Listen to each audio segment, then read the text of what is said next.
یکدو تاڼې پولیس یو کاروایی کړې ده او د هغه ګروپ یو ښځې نیولې ده کوم چې د کورونو تعلیمات کي یا موقع ورته میلاو شي د کورونو نه غلا کوي.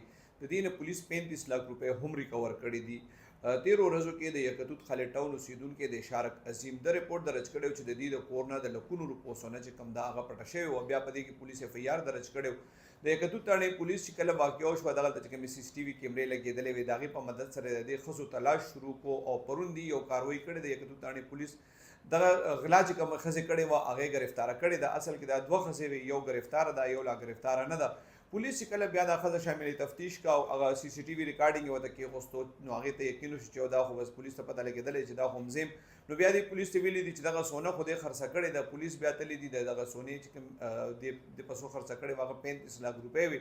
پولیس د دې نه 35 लाख روپۍ هم ریکور کړي دي او دغه بله ښځه چې کوم ده د هغې تلاشي هم شروع کړې دی. د پولیس وینا دا ده چې دا ښځې مخکې هم ګرفتار شوي دي، بیا په ضمانتونو روتې دي او د دې طریقه واردات دا وي چې دوی کله داسې موقع ورته میلاو شي او کور ورکولوي ورننوځي او یا که داسې نه نو تعلیم هم دي ماتوي. کله چې ورته داسې موقع میلاو شي نو بیا تعلیم ماتوي او کورونو نه غلاګانې کوي. نو دې نه ځان ساتل